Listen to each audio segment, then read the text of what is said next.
और से किस तरह कैंसर होता है?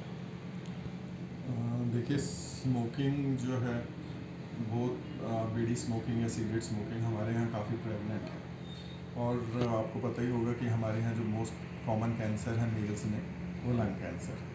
तो लंग कैंसर जो होता है वो 100% स्मोकिंग से जुड़ा हुआ है और स्मोकिंग की वजह से होता है। जो 90, मैं तो कहूँगा 99% जो हमारे कैंसर के लंग कैंसर के पेशेंट आते हैं वो सब स्मोकर होते हैं। फीमेल्स में भी जो लंग कैंसर होता है उसमें भी 10 में से 9 महिलाएं जो हैं वो स्मोकर्स होती हैं। बाकी एनवायरमेंटल पोल्यूशन ये कॉज है, पर मोस्ट कॉमन कॉज स्मोकिंग है हमारे यहाँ पर कैंसर का। और स्मोकिंग से सिर्फ लंग कैंसर नहीं होता है, मुंह का कैंसर, गले का कैंसर, खाने की नली का कैंसर, पेशाब की थैली का कैंसर, लगभग सभी कैंसर्स मेल्स में स्पेशली इम्प्लिकेटेड हैं। स्मोकिंग जो है वो इम्प्लिकेटेड है इन कैंसर्स को करने में। फीमेल्स में भी सर्वाइकल कैंसर में कुछ हद तक अभी उसे, जबकि एचपीवी एसोसिएटेड इन्फेक्शन हम मानते हैं।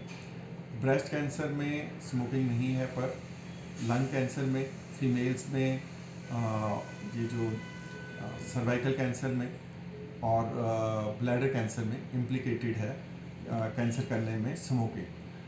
अगर आप स्मोकिंग के दुष्प्रभावों के बारे में सोचें तो स्मोकिंग से ना केवल कैंसर होता है, आपके जो फेफड़े की कैपेसिटी है काम करने की वो भी बहुत कम हो जाती है। दूसरा, एडिक्शन तो है ही, उससे और बहुत सारे नुकसान होते हैं।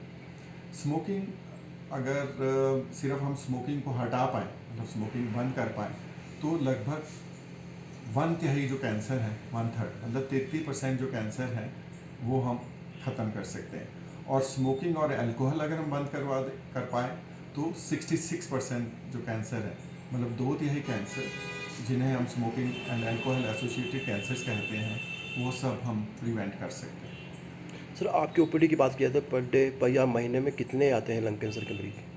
हमारे यहाँ पर लंग कैंसर क्योंकि सबसे कॉमन कैंसर है, तो जैसे हमारे यहाँ पर मान ली, मतलब जैसे कि हमारे जो आंकड़े हैं, क्योंकि HBCR यहाँ पर है, हॉस्पिटल बेस्ड कैंसर रजिस्ट्री, तो हमारे यहाँ लगभग 2500 से 3000 न्यू पेशेंट आते हैं पर ईयर, पूरे साल में। और उनमें 250 से 300 जो पेशेंट हैं, लगभग 10% मेल्स और फीमेल्स में, वो सब लंग कैंसर के पेशेंट होते हैं। सर, ये अधिकतर गाँव से भी आ रहे हैं या खाली शहरों में इस तरह के पेशेंट हैं लंग कैंसर के? स्मोकिंग एक्चुअली दोनों जगह ही प्रेवलेंट है हमारे यहाँ पर। वैसे थोड़ा सा ट्रेंड जब से स्मोकिंग, जो ये जो हमारे कॉमन प्लेसेस होते हैं या जो नॉर्मल प्लेसेस हैं उसमें बंद हुई है, जब से स्मोकिंग पब्लिक प्लेसेस में, तब से स्मोकिंग कुछ, मुझे लगता है शहरों में तो कम दिख रही है, पर गांव में अभी स्मोकिंग का जो प्रचलन है वो मेरे को लगता है उतना ही है। तो पेशेंट जो हैं वो दोनों ही जगह से आते हैं, शहर से भी और गांव से भी। तो स्मोकिंग का ट्रेंड ऐसा हमें प्रतीत होता है, क्योंकि यहाँ पर अब जो हमारे जो पब्लिक प्लेसेस हैं वहाँ पे स्मोकिंग बंद हो गया, तो हमें लगता है कि स्मोकिंग का जो ये प्रेवलेंस है ये कुछ कम हुआ है। सर, एक कहा जाता है कि शराब के साथ और स्मोकिंग एक साथ करने से कैंसर तेज़ी से फैलता है, क्या ये सच है सर? जी बिल्कुल सच है। जैसे स्मोकिंग और अल्कोहल अगर व्यक्ति यूज़ करता है तो उसे ओरल कैंसर, खाने की नली का कैंसर, हाइपोफेरिंक्स कैंसर, ये कुछ कैंसर हैं जो स्मोकिंग और अल्कोहल दोनों, जिसमें दोनों कॉज कर सकते हैं। और उसके साथ ही ब्लैडर कैंसर, ये जो कैंसर हैं इसमें स्मोकिंग और अल्कोहल जो है उसका सेवन दोनों को ही कारण समझा जाता है।